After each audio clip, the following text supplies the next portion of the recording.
Canta essa música toda semana pra gente. Boa, ela é bem inspiradora, né? Muito, muito lindo. É uma oração linda, né?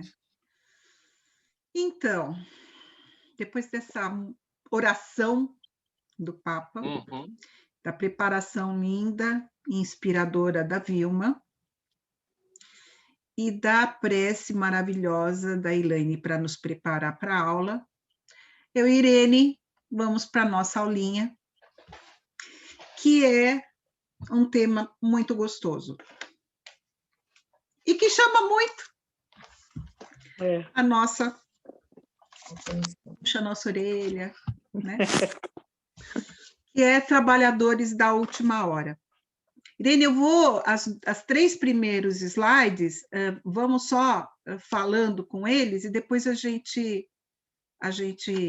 começa, porque é mais de perguntas e tal, né? Tá bom. Acho que é legal, alguém está com o Evangelho na mão? Segundo o Espiritismo? Porque eu queria que lesse ela. Pode ser? Eu vou ser Pode então. Vai lá, Gabi. Eu começo aqui no início mesmo? O reino dos céus é semelhante. Tá, peraí. Deixa eu pôr meu óculos. Os trabalhadores da última hora. O reino dos céus é semelhante a um pai de família que saiu de madrugada a fim de assalariar trabalhadores para sua vinha. Tendo convencionado com os trabalhadores que pagaria um dinário a cada um por dia, mandou-os para a vinha. Saiu de novo à 3ª hora do dia, e, vendo outros que se conservavam na praça sem fazer alguma coisa, disse-lhes: Ide também, vós, outros, para a minha vinha, e vos pagarei o que for razoável. E eles foram.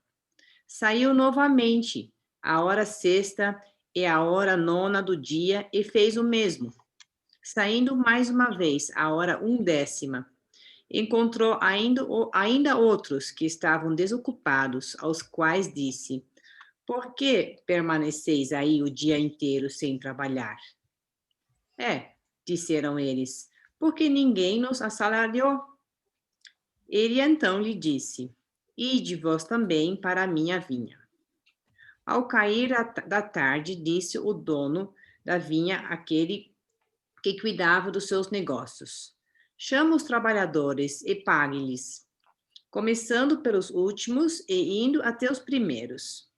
Aproximando-se, então, os que só à 1/10 hora haviam chegado, receberam um denário cada um. Vindo em seguida, as que tinham sido contratados no primeiro lugar, julgaram que iam receber mais, porém receberam apenas um dinário cada um.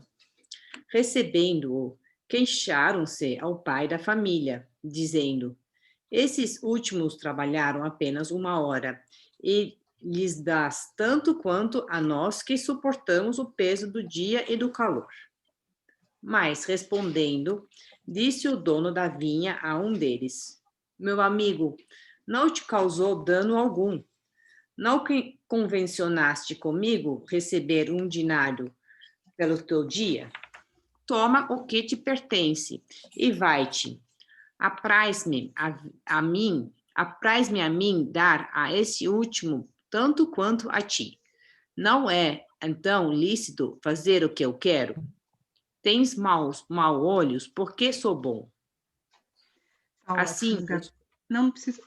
O meu, aqui eu já começo os comentários, né? Sim. Então, primeira coisa, quem que trabalhou mais, gente? O da primeira hora ou da última? Primeira. Todo mundo concorda? Sim. A Cleide falou que não. Eu também acho que pode acontecer de os da última hora. Porque eu vejo, eu vi... Espera só um pouquinho. Pode falar. Quem estava falando, depois a Cleide volta. É a Magali? Estava falando? Isso, sou eu. É. Sou eu. Bom dia, gente. Bom dia. Os da primeira hora pegaram o trabalho completo por mais horas. Mas o da última hora, eles tiveram que concluir o trabalho que ainda não foi concluído. Então, eles também quiseram mostrar um esforço e terminar o trabalho da última hora. Né? Tem um trabalho, como se fosse um projeto que ser concluído. Quer falar, Cleide, complementando? Quando eu li esse capítulo, eu entendi da seguinte maneira, né? Por exemplo, a gente vê um funcionário que fica o dia inteiro trabalhando, ou até uma mãe que fica o dia inteiro com a criança ali, o tempo todo, o dia inteiro. E, às vezes, uma mãe que fica 15, 20 minutos com essa criança, ela dá mais dela do que aquela que ficou o tempo todo ali com a criança. Então, às vezes, o que eu entendi é isso. O trabalhador é aquele que se dedicou mais com o amor, com o carinho, se dedicou o seu tempo no trabalho, e não só fez por fazer. Eu vi dessa maneira, né? Alguém quer complementar com mais alguma coisa? Até mesmo o do outro lado falou, não, o primeiro trabalhou muito mais, foram 8 horas, afinal. 1 hora, sim. Alguém quer complementar? Então, a gente vai jogando, né, Irene? Quer dizer, você observa aí que tem, além da hora trabalhada, nós observamos também que tem a boa vontade e a má vontade. Tem. A mesma coisa quando temos alguém que nos ajude com os trabalhos. E muitas vezes a gente observa eu tinha, agora ela voltou para a parte espiritual, uma amiga que falava assim, fulano de tal tem braço curto.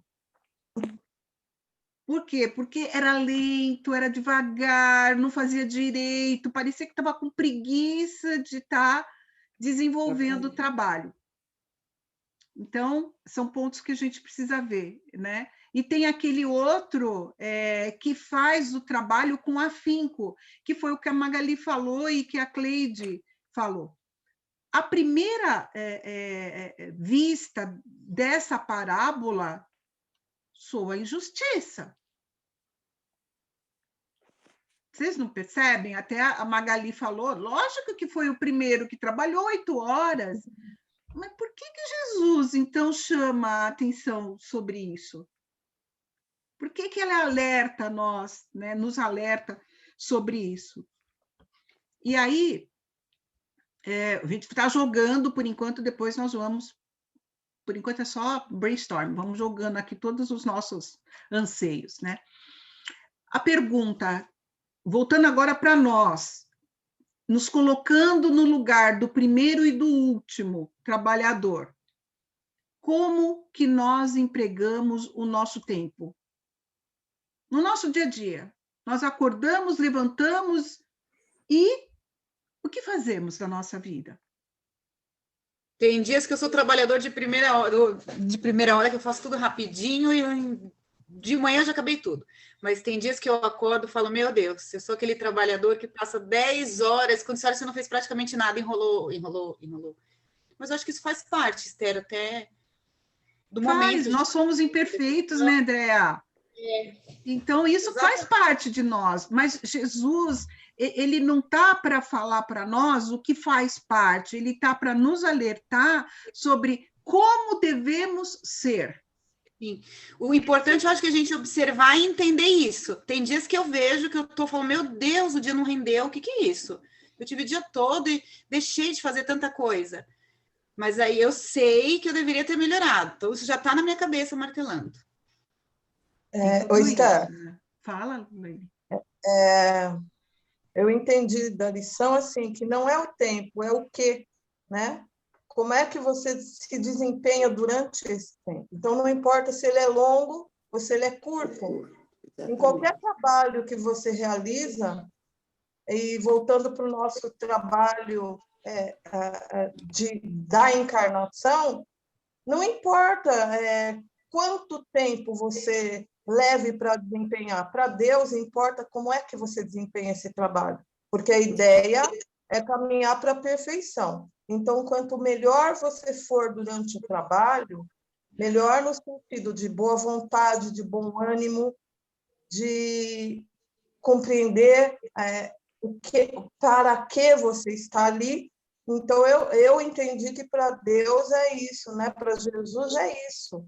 Não importa se na primeira ou na última hora, não importa se antes ou depois, o importante é você entender qual é o seu trabalho e procurar realizar da melhor maneira possível, sempre. E para quem realiza esse trabalho da melhor maneira possível, não importa se está na primeira hora ou na última, ou no último instante de vida, mas quem entende esse trabalho e realiza, vai ter a mesma paga, né? Que é a paz, que é a felicidade, que é o trabalho realizado é alcançar o objetivo. Eu entendi. A gente vai ter bastante, está perfeito, todo mundo que falou até agora, um vai completando o outro, né? E se pudermos, dentro do nosso dia a dia, que é também o que o texto propõe para nós, lembrarmos dos ensinamentos do mestre e tentarmos colocar em prática no nosso dia a dia, né? Como que podemos fazer isso? É o convívio com os nossos familiares, o quanto suportamos, o quanto tentamos praticar o bem, e isso é lembrar dos ensinamentos do mestre. Cada situação, ele chama a atenção para... Lembra do mestre, coloca em prática como que o mestre agiria. É difícil, como vocês mesmos colocaram, estamos longe ainda de colocar em prática 100% daquilo que nós aprendemos aqui. Estamos no módulo 4, vamos dizer, né? Porque tem gente que já está 5 conosco, né, Irene? E quanto que nós colocamos isso em prática. E outra coisa que o texto chama a atenção, né, é para o arrependimento. Jesus fala assim, quando estiverdes mais dispostos, virá a mim e eu te abrirei meu vasto campo. E aí, ele é um convite. Olha só, a gente sai do pensamento daquilo que nós estamos pensando, do que estamos fazendo, pensando agora, e para ver o processo justo, que é aí que nós entendemos como justiça divina, o quanto Deus ele permite que possamos recomeçar.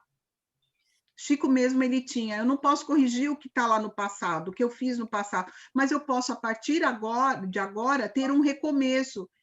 Eu posso começar, a partir de hoje, tentar não cometer o erro que eu cometi ontem. Então, a reencarnação, ela é um sistema que Deus criou, que pode nos favorecer para trabalhar todos os dias, em todas as horas.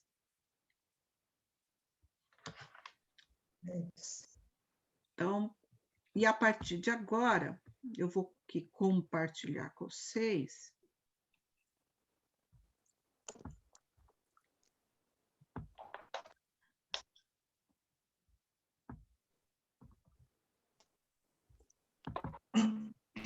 Foi? Estão vendo? Abrindo. Sim. Abriu. Tá, então esse daqui nós já vimos, né? E nós falamos tudo aqui. E aí, esqueci de colocar no modo de apresentação. Pronto. E aí, o capítulo, ele é um convite. Aliás, eu acho que ele é mais um convite. Ele fala, ele esclarece e impõe até, espíritas, somos todos os trabalhadores da última hora. Não, Ele não fala, olha, gente, é um convite. Não, ele afirma para nós, somos trabalhadores da última hora. E outra coisa que ele fala, que é um convite para as várias existências que temos, continuamente, o Senhor, ele está falando, olha, toda experiência, todo amanhecer, nós somos convidados a trabalhar na seara de Jesus.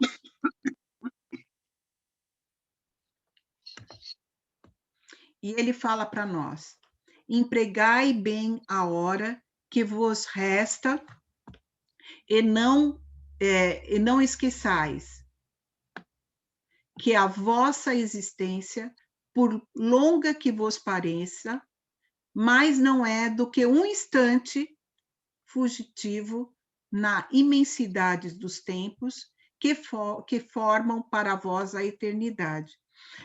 E isso é um alento que Deus fala assim, olha, o problema cabeludo que você está passando hoje, respira, solta, ele vai passar. O convite de Deus para o trabalho, ele é contínuo, e se nós agora fraquejarmos, não conseguirmos superar um problema, não tem importância, confia, Deus vai ajudar e ele vai te dar nova oportunidade. Eu lembro do seu Manuel, Irene, e falando para vocês, seu Manuel era o nosso líder lá, é o presidente lá da outra casa que nós frequentávamos, e ele falava assim, gente, trata bem a sua sogra, porque senão você vai vir casado com ela na próxima encarnação. Então, é isso que é o convite de Deus. Se a gente não conseguir dessa forma como está apresentado para nós essa reencarnação, na próxima vez vamos estar com essa mesma pessoa difícil, mas com uma outra forma, às vezes como filho, às vezes como pai, às vezes como mãe, às vezes como irmã. E aí nós vamos aprendendo a tolerar, a perdoar, porque é laço de família. E toda vez ele vem e fala, fica calmo.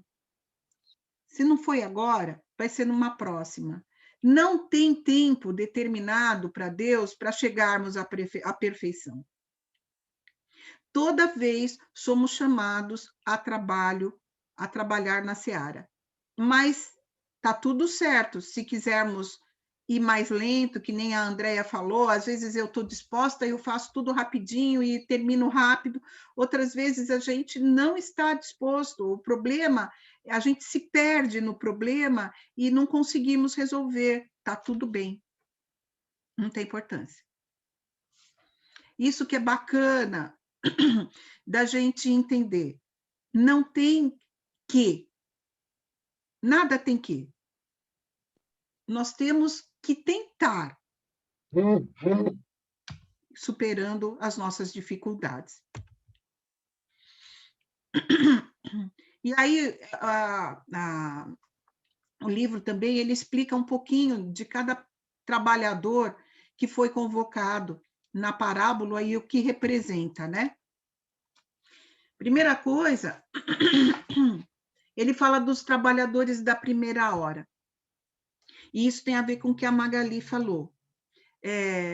Vieram os trabalhadores, como Moisés, os profetas, esses espíritos que vêm de vez em quando e fala para nós, nos alertando sobre a prática do bem e a necessidade que isso representa, né?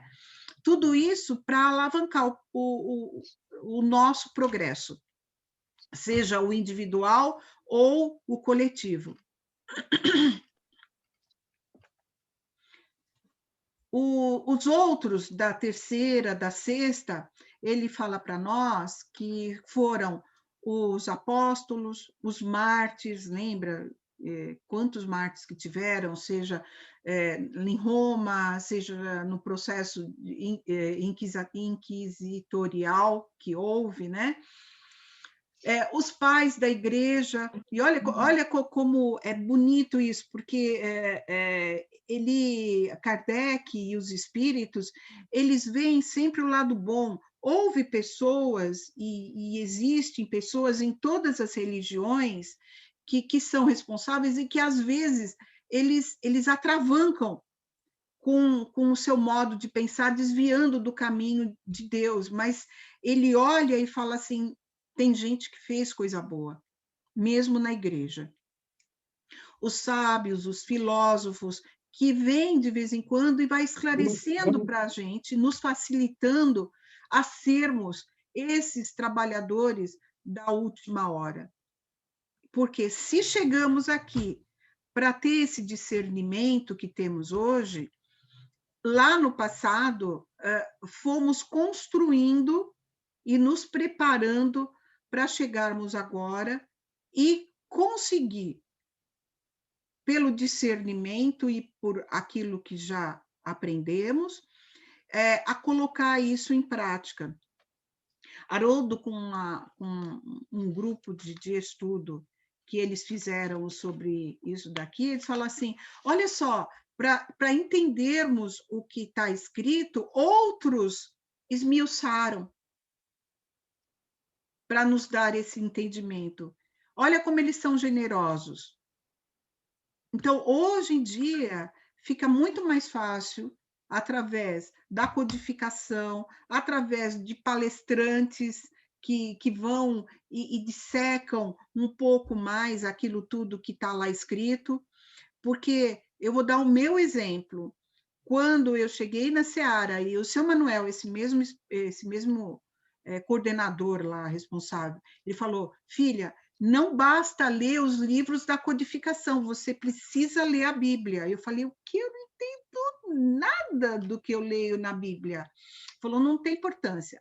Vai lendo, você pega, e depois você vai pegar os livros do Emmanuel, Fonte Viva, Palavras de Vida Eterna, que eles têm uma palavra de cada uma das passagens da Bíblia e ele vai dissertando, te ajudando no entendimento. E olha só como é importante isso. Às vezes não entendemos, a gente lê outra vez. E lê de novo. E lê de novo. Não entendi nada, não tem importância. A gente pergunta para a Irene entende mais. Aí ela pega e explica. Eu não sei se eu explico, mas eu posso dar o meu, o meu entendimento nesse momento, porque também o entendimento é muito legal, que ele tem momentos, ele vai mudando, enfim, as fichas vão caindo. Vamos imaginar um jogo de futebol, um time de futebol, que a gente sabe que treina pra caramba, que tem que ter aquela disciplina, e na hora do jogo tem a seleção que vai para a quadra e aqueles que ficam no banco reserva. Aí, vamos supor assim que está 0-0 no final de campeonato, vai cair de divisão. Eu não entendo nada de futebol, tá? Então pode ser que eu esteja falando alguma coisa errada. Então chega assim, nos 46 do segundo tempo, todos os jogadores cansados, começa a prorrogação e está o 0-0. Então, o que o técnico faz?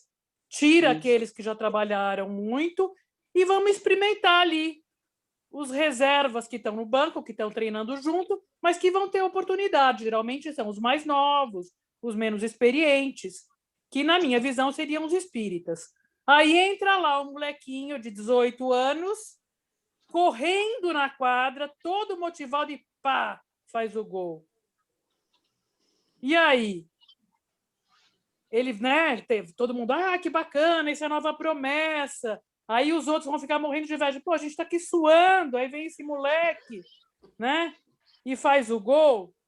Então, aqui tem dois aspectos. Nós, como trabalhadores, né, como espíritas, como chamados e aceitamos o convite, cuidado para a gente não ficar se achando, né?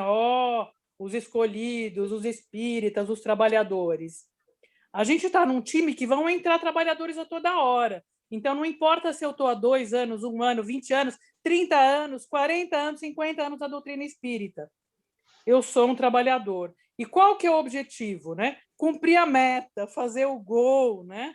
alcançar o objetivo. Porque no momento que a gente aceita o convite para o trabalho e a gente faz o nosso melhor, e isso não quer dizer que os outros que estão ali nos 2 tempos não deram o seu melhor. Eles estão fazendo a parte deles.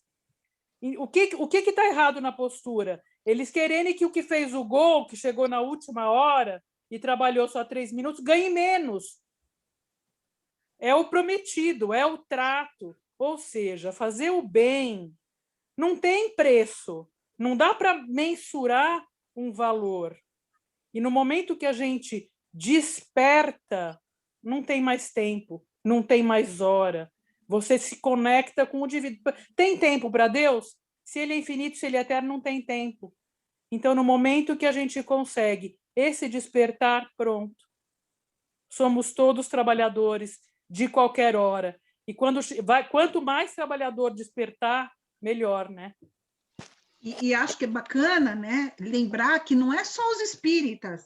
Quanta Exatamente. gente que é até ateu e está coordenando trabalhos maravilhosos de destaque, tipo, de preservação da natureza, de coisas de lixo que está poluindo o mundo inteiro, de proteção de animais, enfim, tem tanta gente aí em todas as religiões que são os trabalhadores da última hora. Porque, como a Irene falou, se tem boa vontade, né, Irene? É isso que importa. E aí ele fala para nós também que os espíritas, eles falam assim, usufruímos do trabalho intelectual dos predecessores. É o trabalho coletivo para Deus. Deus, lógico, a Esther tem que melhorar? Tem. Por quê? Porque a Esther quer ser feliz. Eu quero chegar à perfeição algum dia, é isso que eu almejo. Mas é como na vacina. Na hora que a gente estava preparando, eu vi muito isso que está acontecendo hoje. Não importa, é importante a Esther se vacinar, mas se só a Esther se vacinar, ela vai estar protegida? Não. Se todo mundo colegiado não se proteger, eu posso me reinfectar, eu posso ficar infectada e pegar essa doença. E aqui é a mesma coisa. Deus, ele abençoa o trabalho coletivo, a solidariedade, a fraternidade que temos um para com os outros, né? E muitos vieram, né, arrematar a obra que começaram outrora. Mais esclarecidos, mais avançados, seu salário será proporcional ao mérito do trabalho. Como a Irene falou, quanto custa, quanto eu cobro para a prática do bem aos olhos de Deus? Não tem paga. É fazer o bem, pronto. E isso reporta também, lembrando, né, do nosso lar, víamos lá, a hora trabalhada do governador era a mesma do cara que servia lá, limpando o posto de socorro que estava lá na Narcisa. É a mesma coisa, o que é importante é a hora e como nós desempenhamos o trabalho. E uma outra coisa, é a continuidade do trabalho. Se em outras vidas a gente aprendeu um tiquinho, aquilo serviu para que hoje nós estejamos abertos para mais conhecimentos. E aí ele fala da missão dos espíritas, né? Tem algumas. Uma delas é o consolo. A reencarnação, ela ajuda a cada experiência nossa, suportando aquelas provas, as missões. A pergunta é como nós suportamos? Se resignados ou revoltados? É isso que vai fazer a diferença em cada uma das experiências que Deus nos dá para tentarmos resgatar ou tentarmos nos aprimorar a cada existência. Uma outra coisa que também temos, né, é a reflexão. Em que a gente ocupa o nosso tempo? Os hábitos, o trabalho, as ocupações que fazemos, como que nós desempenhamos? Isso para termos sempre em nossas mentes, né? O amparo. Os espíritos bons, eles estão sempre conosco.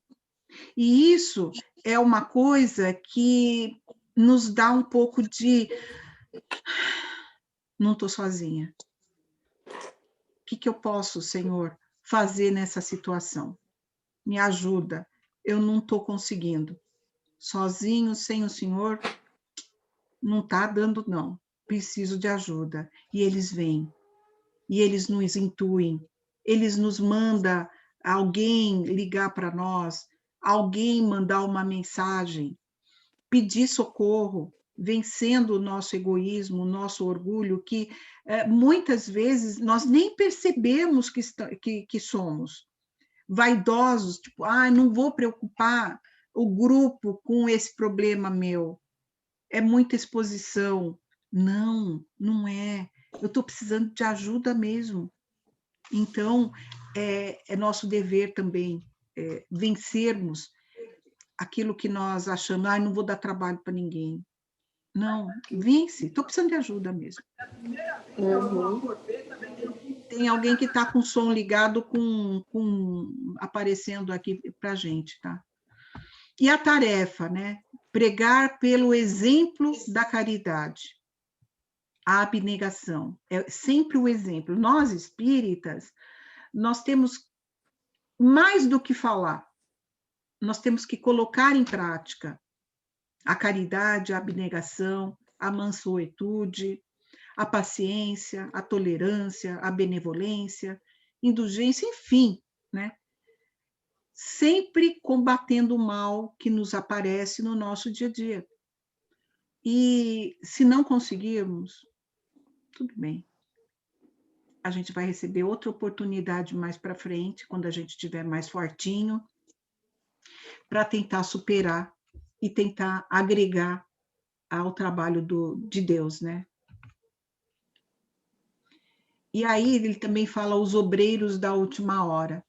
E ele fala assim: irmãos, trabalhemos juntos e unamos os nossos esforços, a fim de que o Senhor, ao chegar, encontre acabada a obra.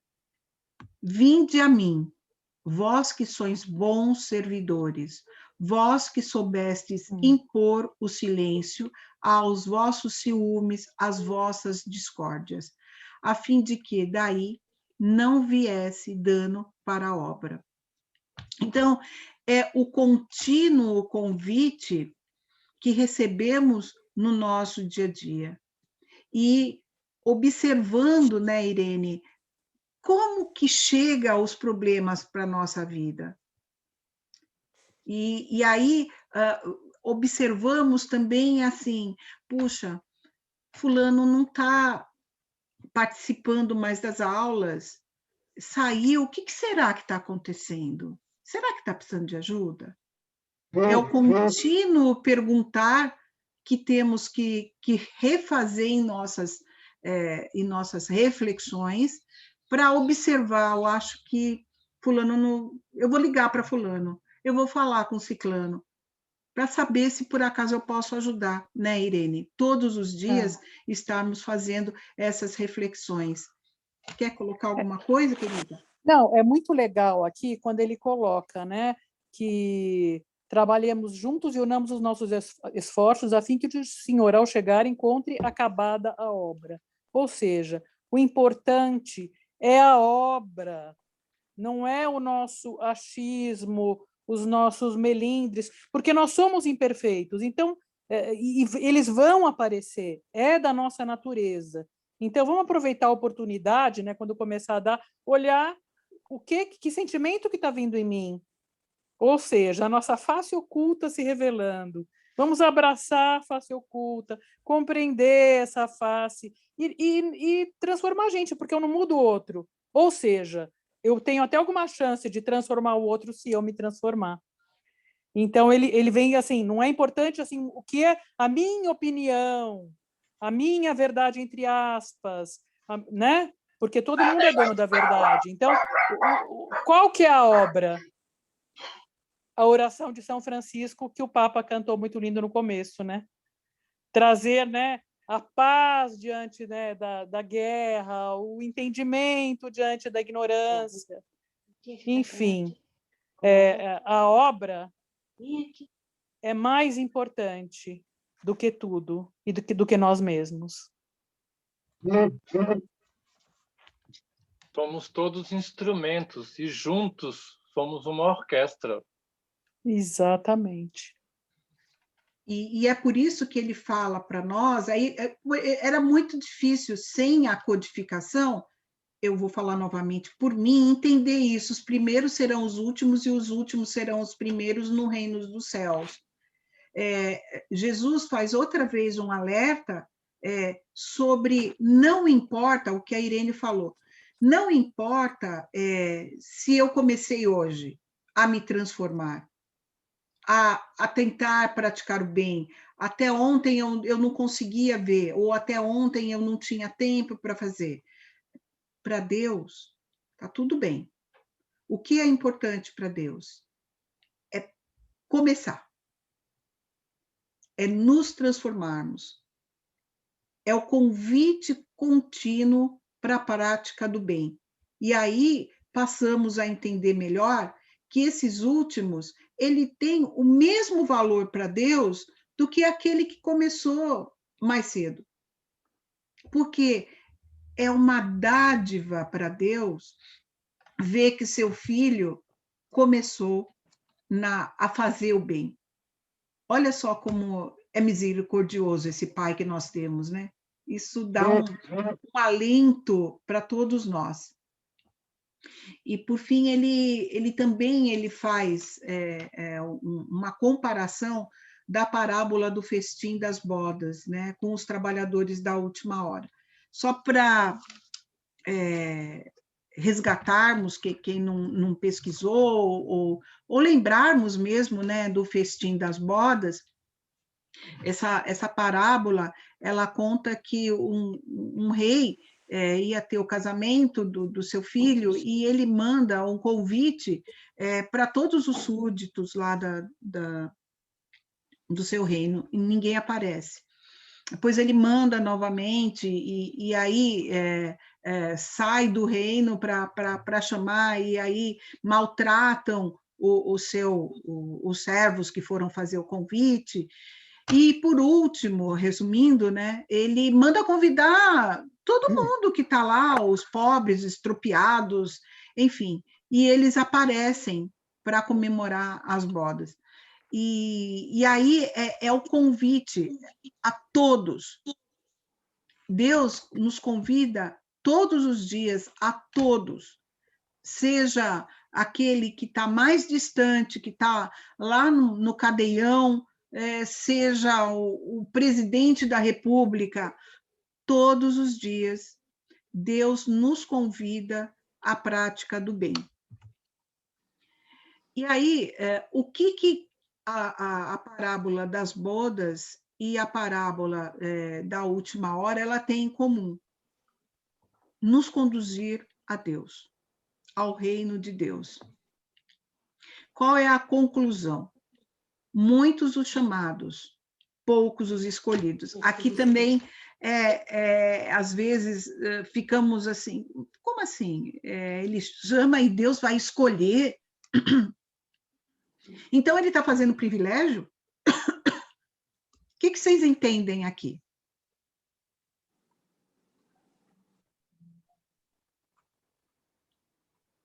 Ninguém entende nada? Escolhidos seriam os que entenderam a missão, que entenderam a proposta, os que já aceitaram. Isso mesmo, olha só. Oi? A boa vontade. Exatamente, Michele. É a boa vontade com que você se dispõe a tentar ajudar na seara do Cristo ou de Deus, né?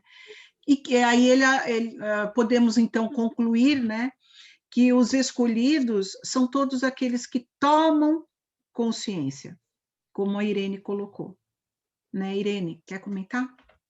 É interessante também, né, que, na verdade, todas as parábolas se completam, se entrelaçam, né? E essa também me lembrei agora da parábola do filho pródigo, que é mais ou menos a mesma coisa, né?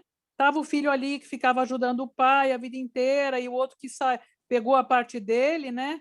Já teve adiantamento da herança, foi, gastou tudo e voltou. E o pai, quando ele voltou, ficou tão feliz que fez uma festa. E o que aconteceu com o filho que estava em casa? Ficou com ciúmes. Não gostou, né? E é mais ou menos a mesma coisa, né? Então a gente pode analisar ali a postura desse filho que estava ali, mas não estava de verdade, ele não estava entendendo a lição, porque não estava de coração, né? E o outro que fez, que viveu a verdade, né? Dos seus erros, teve aquele arrependimento incrível, mas despertou. Bolinha de café. E trazendo aqui a importância, né, ele sempre usa casamento, né, as bodas. E o noivo sempre representa Deus. É quando a gente aceita, né, quando nós conseguimos nos religar a Deus, que é da onde viemos e para onde devemos ir. Então é isso, né? Quando você se conecta, quando você aceita essa aliança, né, de casamento, você recebe o convite, mas você não vai. E quando você recebe o convite e vai e entra naquele trilho, pronto, né? Já tem a festa. Com certeza. Já tem o salário, né? Já tem estar mais próximo de Deus. É isso que ele espera de nós, né? Porque Deus é amor, é uma coisa muito linda. Aqui a gente termina a nossa apresentação e vamos abrir para os nossos comentários. Que é tão bom ver a carinha de vocês, gente. Eu e a Irene, a gente gosta disso, a gente não gosta de apresentação, né, Irene?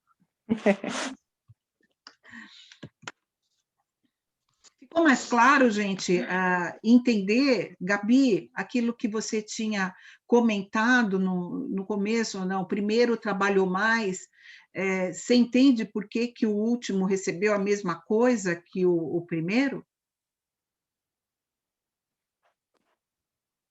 Cadê a Gabi? Não está, né? Cadê? Aí, tá com uma carinha. Tá ligado agora. ao áudio. Agora eu tô vendo. Tá desligado, Gabi, o seu som. Eu caí, desculpa, eu não ouvi uma parte. Eu perguntei para você, foi até para você, eu perguntei assim, ficou um pouco mais claro para você por que não é o primeiro que não tem injustiça, por que o primeiro ganhou a mesma coisa que o último? Sim, eu gostei muito desse capítulo, de ler, porque eu nunca entendi direito, eu já assisti tanta palestra sobre esse parábola, e sempre eu saí assim com a pulguinha atrás da orelha, sabe? Eu não acho justo. E agora de ler... meu revoltadinho que eu sou, né? De ler o capítulo e de ouvir vocês, ficou muito mais claro, assim, me deixou muito mais calmo, que cada um tem a sua hora e que está tudo certo. Quem sabe, aos poucos eu vou aprender mesmo. Mas, Gabi, você não está sozinha. Você lembra que eu falei que muitas coisas do que eu lia antes do Evangelho, eu não entendia. E não é só ler o Evangelho, é assimilar o conteúdo, porque para mim soava como injustiça.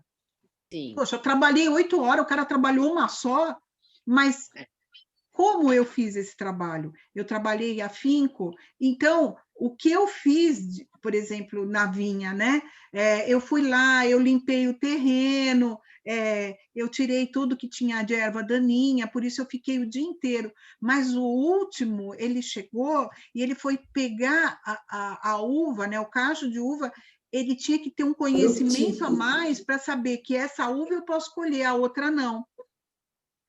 Então, isso que é bacana também, na hora que a gente entende todo trabalhador do Cristo que se empenha, que começa a ter consciência da importância do seu trabalho na vinha do Cristo, ele é tão importante quanto aquele que chegou lá na primeira hora e trabalhou o último. Olha só, que misericórdia que tem Deus para conosco. Ai, tá bom, então tá bom, não tem importância que eu não sou...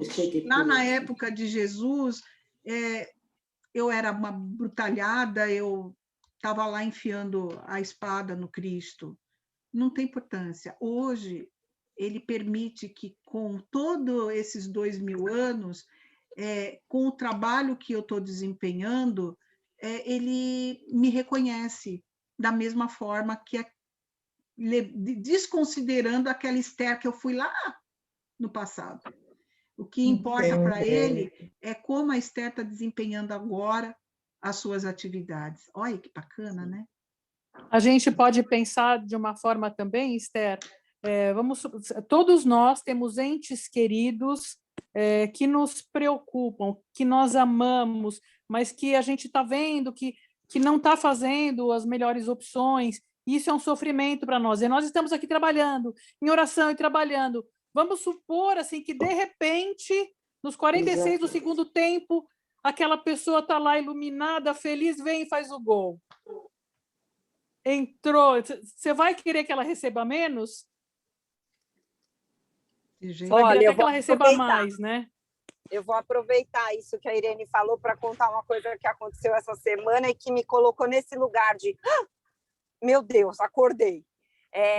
Eu tenho uma pessoa que apareceu para mim, uma mãe de uma criança na comunidade de Paraisópolis, há muitos anos atrás, há mais de 6 anos atrás, veio uma menininha cheia de questões, que apanhava muito. Eu ficava sempre na dúvida de abuso, de exploração sexual do pai. Depois descobri que esse pai fazia umas festas de sexta-feira e chamava todas as crianças do Paraisópolis. Eu falei, gente, pedófilo, tá? Faz parte da rede de pedofilia. E não é mentira, tá? Fui desconfiando tudo isso, depois a gente foi levantando hipóteses e é real, isso é real. Bom, quando tudo isso foi descoberto lá atrás, eu chamei a mãe, porque eu queria entender, né, onde esse casal tinha sido formado e tal.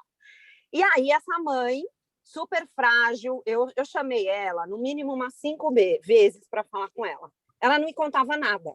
Ela ficava fechada, igual um bichinho, assim, não falava. Uma menina muito nova, muito bonita, e muito quieta, muito calada, literalmente dolorida, assim, o olho dela falava tudo e ela não falava nada em palavras.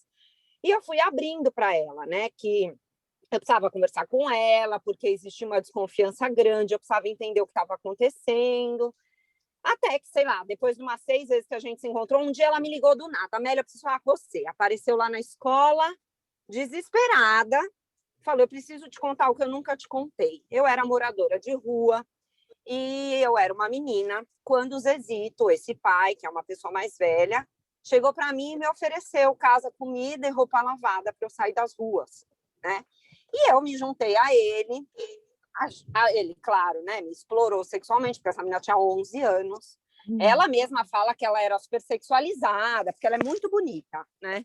E ela falou, eu era super sexualizada, para mim não fazia problema, eu fazia isso com todo mundo, ele me dava comida, e me dava roupa, me dava os tênis que eu queria, me dava tudo. Bom, assim ela engravidou, teve 2 filhas e ficou com ele, né? Então, essa era a família a qual eu estava entrando para trabalhar. E entendia que estava tratando de 2 meninas crianças com muitas questões. Bom, foi super difícil me conter, e é sobre mim que eu quero falar, porque naquela época eu fiquei, nossa, desacreditada. Eu entrei com todas as forças e falava, eu preciso te ajudar, A gente tem que se livrar disso. Isso, você é uma vítima de um abuso. A gente tem que denunciar todas as coisas que ele faz. Conseguimos denunciar algumas das coisas em relação à comunidade, mas ela não conseguia fazer movimento de se afastar dele, porque ela ficava presa àquela relação. Ela começou, então, a trabalhar, foi trabalhar numa loja, ganhava um pouco de dinheiro, e conforme isso foi mudando, mas ela não saía dali, e é isso que eu quero falar, isso me incomodava muito, porque eu via que ela não aproveitava dessa energia que eu estava dando para ela para sair dessa situação, entendeu? Então, eu até entrei num julgamento do tipo, tá, agora ela está ganhando dinheiro, ela compra um tênis, ela compra uma roupa e continua comendo a comida dele, fazendo tudo que ele quer, se escravizando para ele.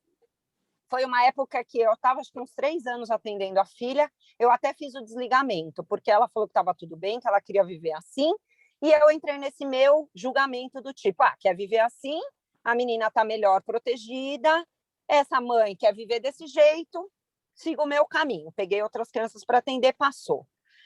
Gente, passou nada, porque entrou a pandemia, essa família passou por umas situações, a gente foi atrás dos núcleos, né, como um todo da escola, e eu acessei de novo esse núcleo.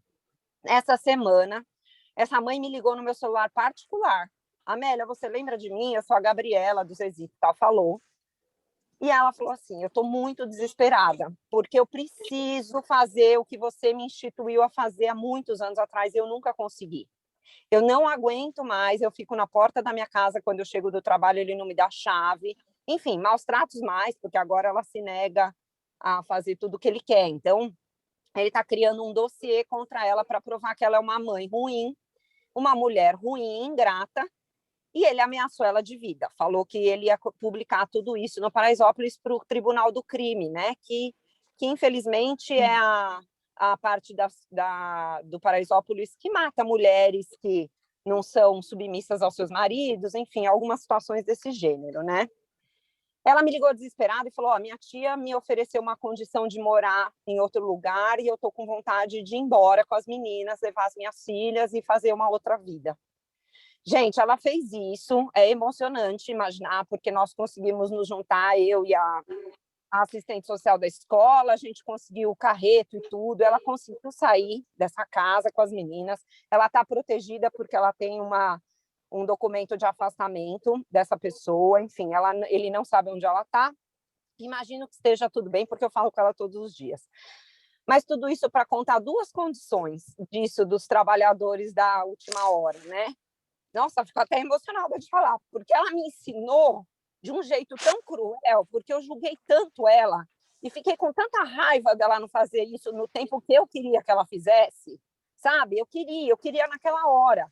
Quando ela me ligou de novo, eu pensei, de novo, lá vamos nós gastar energia e nada vai acontecer. Mas não me neguei, não ignorei que era minha função, sabe? Ela pediu para mim de novo, quer dizer, ela confiou em mim, que naquele momento atrás eu falei coisas até agressivas para ela, já que ela não queria fazer, né?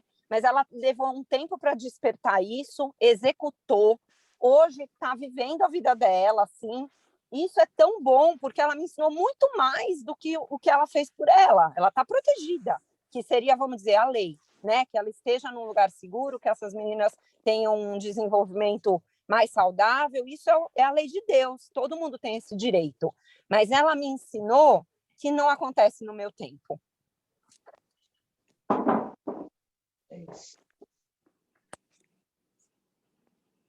Que lindo, Amélia, nossa, obrigada por compartilhar, viu? E é verdade isso que ela falou.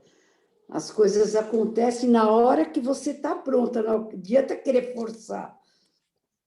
Ainda mais. Isso O que é fácil para um, né? é difícil para o outro.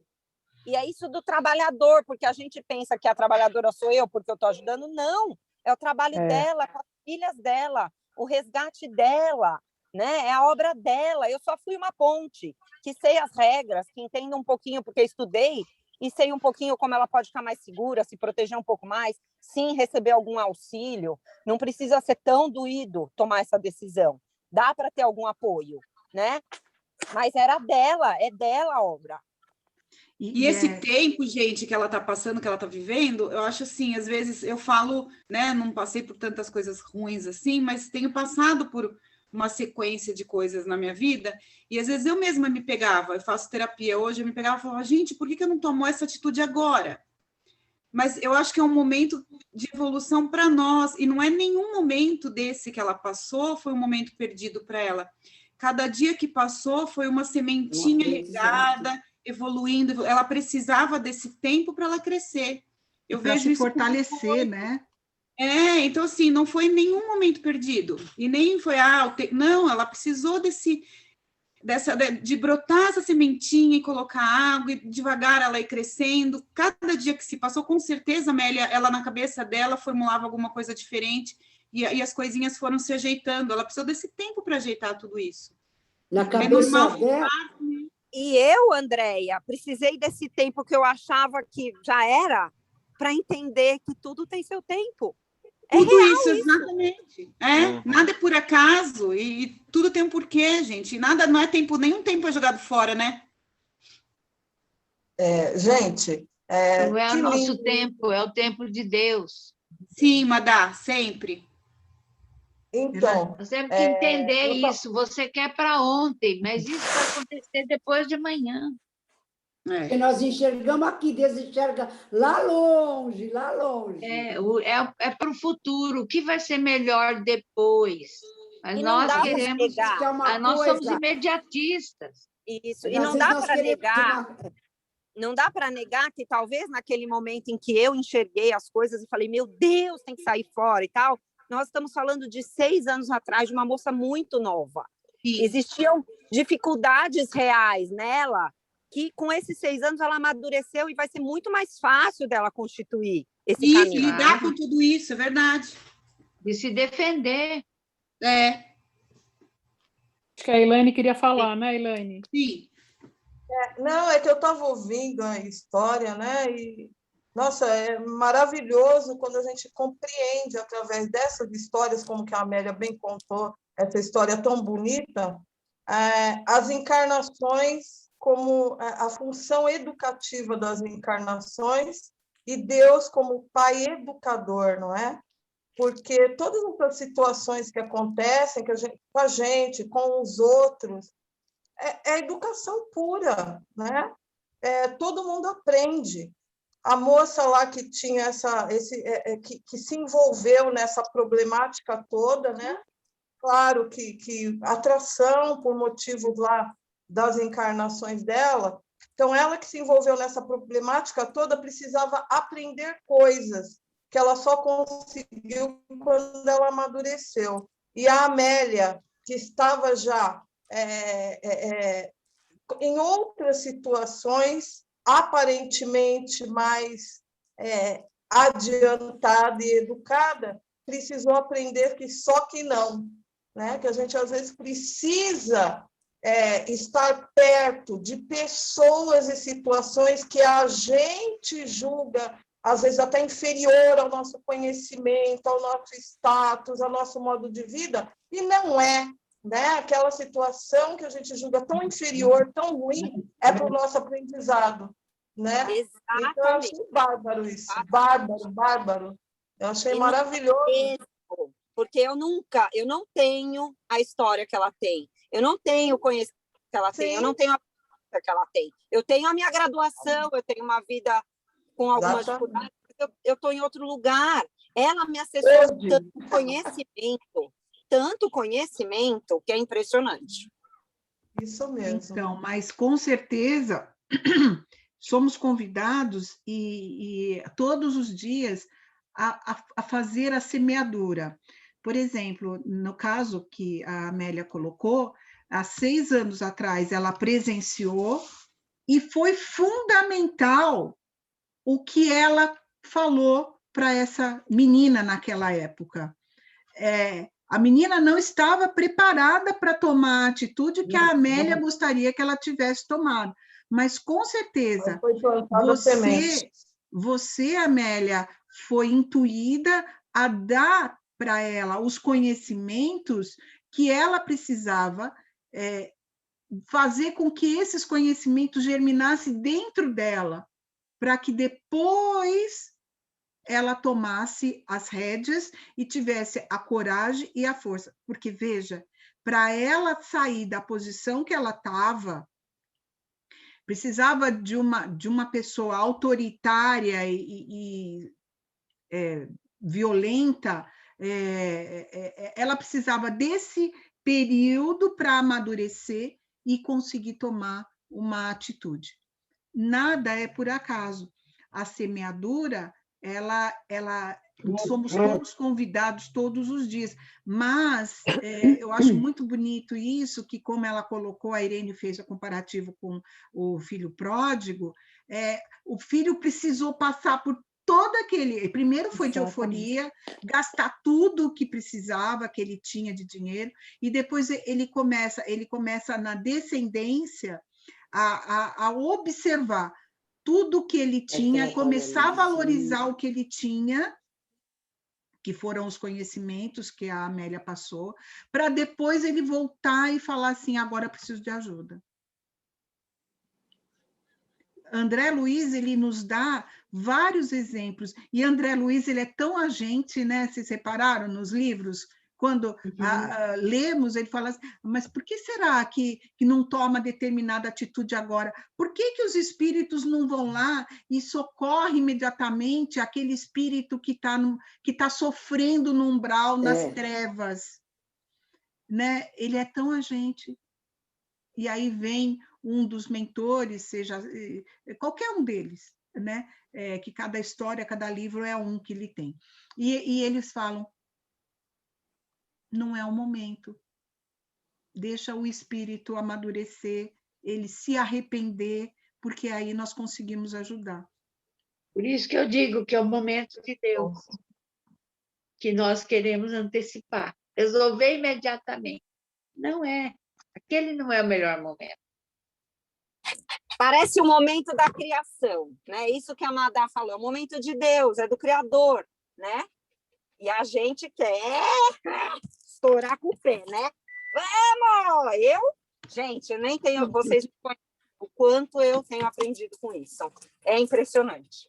Não é só você, não. Todos nós, todos os dias a gente tem lições. Todos os dias. Pode falar, Magali. Assim, né? Ouvindo vocês todos falarem, vendo esse processo, né? Porque é o que eu tenho aprendido, é isso. Se permitir viver o processo. Nós queremos muito, nós almejamos muito. Nem você falou ainda há pouco. Né? O meu objetivo é a perfeição. A gente quer chegar lá. Para ontem, de preferência, né? Porque a gente já se sente perdendo tempo de não estar fazendo o que a gente realmente deseja estar fazendo com a bendita da perfeição. E quando a gente se permite esse processo, é como se nós estivéssemos dizendo para Deus, estou pronta para ser preparada. Me permito passar pelo processo. Porque aí as portas se abrem. Se ela não tivesse permitido passar, a moça não tivesse permitido passar por 5, 6 sessões caladas, trazendo a consciência todo o problema dela, escutando a Kika, escutando tudo aquilo, é como nós aqui, nós todas as semanas nós nos permitimos escutar novas lições, passarmos por esse processo, para em algum momento dar um clique de algumas coisas, em alguns momentos ter aquele momento de sanidade em que o processo faz valer a pena. Nós queremos tudo para ontem, e é natural do ser humano, porque nós, de lá do mundo espiritual, quando nós chegamos aqui, nós chegamos com a informação de que tudo é possível, de que somos capazes, de que vós sois deuses, de que somos feitos para a perfeição, somos feitos à semelhança de Deus, mas precisamos nos permitir viver o processo. Aquele que não se permite, aquele que se impede, aquele que se bloqueia, não está permitindo viver o processo, vai demorar mais tempo. E está tudo certo. Depende do que você se propõe a passar. Eu morava em um apartamento de 3 dormitórios há 4, 5 anos atrás, e me permitindo passar por esse processo, eu tive que me desapegar de tanta coisa material, de tanta coisa que eu trazia de anos e anos vividos. Hoje, eu me vejo vivendo com muito menos e ainda acho muito. Ainda quero viver com menos. Uma mochila nas costas e ser feliz. Mas eu ainda tenho muita coisa para me desapegar e continuar vivendo esse processo. Por isso que nós precisamos de tantas vidas, por isso que nós precisamos de tantos anos em uma vida passageira como essa e de tantas oportunidades. Então, olha como Deus é maravilhoso. Obrigada por estarem no meu processo. Junto comigo, vivendo tudo isso. Desculpa, quem que falou agora? Magali. Magali. Deixa eu falar só uma coisa direto para ela. Você não me deu um puxão de orelha, você me deu o abraço que eu precisava hoje, falando desse processo. Obrigada. Obrigada também por poder ajudar. Agora, de verdade. Obrigada. E eu acho que é bacana que essa lição ela chama para os dois lados. A nossa posição e como que trabalhamos no nosso dia a dia para tentar ser feliz, porque é isso que todo mundo, no fundo, quer, e como que precisamos entender esse processo interno que foi muito bem colocado pela Magali, ou seja, pegar leve conosco, estamos aqui num processo de aprendizagem, não consegui assimilar, mas eu preciso trabalhar. Em algum momento isso vai acontecer. E o como somos agentes na vida de outras pessoas, sendo semeadores. Mas é uma coisa bacana que a doutrina fala você fala e solta. Por quê? Porque não conseguimos transformar ninguém.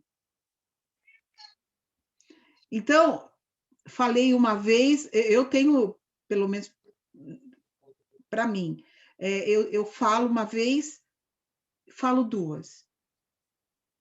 Não falo mais. Porque não adianta, senão você vai ficar chata. A pessoa tem o processo dela. Então, falou. Walter, não sai sem falar comigo. É isso. Mais alguma coisa, gente, para a gente colocar, Irininha? Vocês estão falando aí, tudo me remete ao princípio, né, na oração de São Francisco, nós estando nesse processo, e esse processo sendo infinito, né? No momento que a gente desperta, né, você pede para Deus, né, me faça um instrumento seu, Pai. Eu me lembrei, e esse instrumento pode ser rudimentar, ou pode ser extremamente aprimorado. O importante é você ser um instrumento.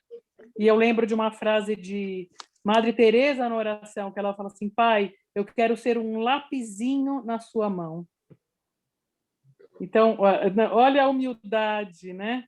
Então, escrever, né, que Deus, né, dite, você escreve o que Deus está falando. Ou seja, né, podemos ser instrumentos, mesmo que ele seja falho, seja rudimentar, ele é um instrumento. E nesse processo a gente está ajudando e se ajudando, né? Porque a gente está aprendendo junto, né? O processo é contínuo de todos os lados, né? Em toda a obra de Deus. Mais alguma coisa, gente? Se não, eu vou para os recados antes da oração, da vibração. Nós temos um que eu e a Irene estava perguntando, na verdade. A próxima aula é dia 1/7. E a pergunta que não pode calar. Dia 1/7, vai ter gente aqui? Se não, porque o que acontece? Por que nós estamos falando? A próxima aula seria aula livre, tema livre. Então, conforme for, a gente... Hoje é nossa última aula, dependendo da quantidade, porque como no feriado, lembra que nós tínhamos falado que ia fazer, aí depois as meninas lembraram, a gente não tá, vamos viajar, enfim. Quem que quer aula para a próxima aula? Uma, duas... Vou estar aqui, vou pela maioria. Se o pessoal for viajar, tudo bem. Se estiver aqui, também vou estar. Por enquanto, eu vi 3 pessoas só. Tô no Eu mesmo não vou lugar. viajar, eu tô aqui, gente. Vou estar em Quem? São Paulo também. Eu vou Então, viajar, Esther. Você vai viajar. se tiver aula, eu participo. Se não tiver, tudo bem, sem problema. Para mim, mesma coisa. Irene, tá difícil. O que eu faço aqui agora? Eu não consegui chegar no consenso, se é para ter ou não é. Coloca lá no grupo, Esther. Às vezes o pessoal escrevendo. Então, tem mais uma coisa. Se for para ter aula, alguém tem algum tema? Porque eu tenho um que eu pensei aqui. Então, dá a dica aí. O trabalhador da casa espírita. Esse é ótimo. Boa, boa. Ótimo, esse tema vale a pena. Sabe o que eu queria? Eu sei que eu acho que a gente mais pra frente vai aprender, vai entender. Sei lá, uma explanação, alguma coisa assim, sobre o atendimento fraterno. Entendeu? Assim, começar um pouquinho o que a gente pode, o que a gente não pode, como tomar as decisões. Você está começando a trabalhar no atendimento fraterno? Não estou, mas eu tenho curiosidade. Como eu já passei no Zilda, em outras casas também, é engraçado assim, eu estava ontem comentando com a Kelly, a gente vê que é muito diferente a atitude de um trabalhador para o outro. Eu sei que é muito pessoal, né? Mas ontem à noite, ontem eu não passei, eu fiquei junto, né? A Cleide, a gente ficou trabalhando lá junto, mas por experiência própria, eu já me peguei com essa dúvida, assim, passei uma vez com uma pessoa, foi um jeito, passei outra vez com outra pessoa, foi completamente diferente. Eu não consigo entender ainda muito bem isso, assim, a atitude do trabalhador, como tem que ser, ou ele fala muito, ou ele mais escuta. Então, eu vi diferenças grandes, sabe? Entre uma passada e outra, assim. Tanto na nossa casa quanto em outras casas. E isso fico meio ainda... Eu quero no futuro trabalhar com isso, eu gosto bastante. Comprei até um livro, mas eu não consegui chegar ainda. Eu como pessoa sendo atendida, eu vejo muita disparidade, muita diferença entre um trabalhador e outro. Eu sei que é muito pessoal. Então, eu vou falar... Aqui a gente tem aí uns minutinhos, eu vou falar o que é esperado do trabalhador do atendimento fraterno, que conheça profundamente o Evangelho segundo o Espiritismo. Sim. Porque o trabalhador do atendimento fraterno, ele está atendendo alguém que está muito fragilizado. Uhum. Então, o ideal é ele nunca dar a opinião pessoal. É sempre ele falar que, por exemplo, olha, então, no Evangelho segundo o Espiritismo, Jesus fala, e aí, para ajudar a pessoa a encontrar o consolo que ela precisa. Os irmãos espirituais, nesse momento, eles vão atuando. O que eu vejo no Zilda, e a gente já levou isso para a direção, mas eu acho que é porque falta ainda condições. Precisa ter um curso, o ideal seria um curso para o trabalhador do atendimento fraterno. Hoje em dia não tem.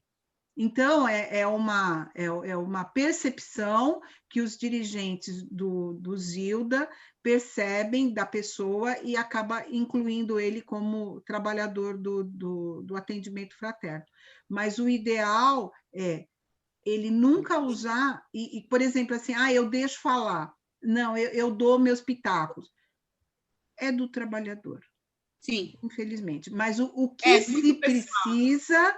O que se precisa, e que a federação fala, é que ele conheça profundamente o Evangelho segundo o Espiritismo, porque é lá que a pessoa está procurando, porque ela precisa mesmo de ajuda, porque senão ela não iria no atendimento fraterno. Irene, pode falar também desse daí, porque eu não sei se é uma opinião minha, mas o que eu vejo não, é isso. É isso, mas assim, isso acontece, Andréia, em qualquer casa, e Sim. até na Federação Espírita, e até em quem fez bilhões de cursos, porque nós somos todos falhos, estamos em aprendizado, né? Mas é legal esse seu discernimento. E assim, o preparo é constante, mesmo quem já fez, tem que fazer, refazer, pensar nessa responsabilidade.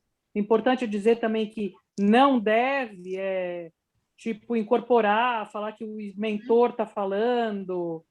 E provavelmente é óbvio que eles estão ali, né, estão ajudando, mas não, né, usar isso, né, é o ouvido, é o acolhimento, o não julgamento, e não dizer faça ou não faça, né? Isso. A não ser que seja... A única coisa que pode falar do faça ou não faça procura ler o Evangelho no Lar, faz todo dia o Evangelho no Lar, assim, isso sim. Fala assim, eu quero me matar, você não vai falar nada, né? Fica no muro. Claro, você tem que acolher, entender por quê, enfim, tem certas coisas que, se a gente não se colocar, né, não é para ficar no muro também. Então, Sim. você vê, é muito delicado, é muito... E a extrema, como é que fala? O sigilo.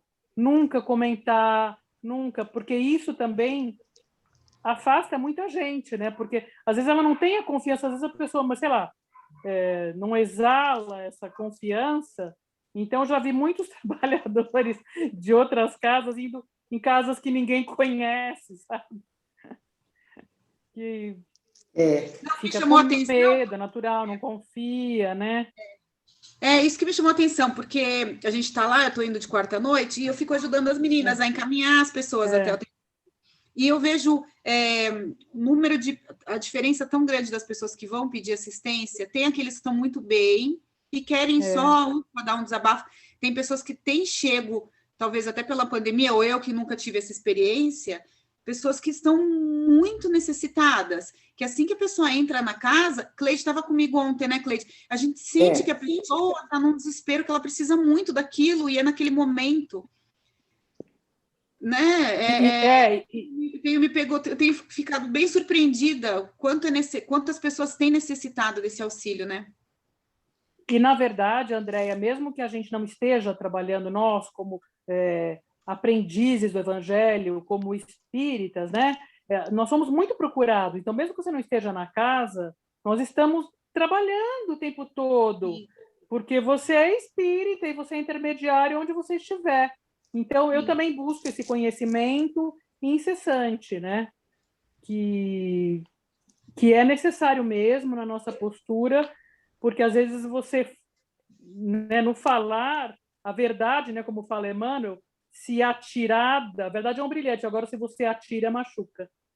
Então, né, é interessante. Eu fiz um curso, eu vou procurar o grupo, acho que eles até estão dando online, não sei, o último que eu fiz, e foi o que eu mais gostei, que assim, era muito legal, vários expositores, e no final eles faziam um laboratório, e davam exemplos de casos. Um caso, inventam um caso, né, sempre baseado em fatos reais, né, e dão para os grupos de discussão, é muito legal. Depois vê as conclusões e todo mundo fala, nossa, eu amei e faria infinitas vezes esse curso. Assim, eu já trabalhei muitos anos com atendimento fraterno, até hoje eu sinto que eu tenho necessidade de aprender mais, aprender sempre. Eu também. Enfim, E é pra tamanha vida, responsabilidade, né? Eu acho que a gente vive um vida. empreendimento fraterno, né? Uma pessoa que não está legal, exatamente, um abraço, você não precisa estar na casa espírita, você já está fazendo o seu trabalho de atendimento fraterno.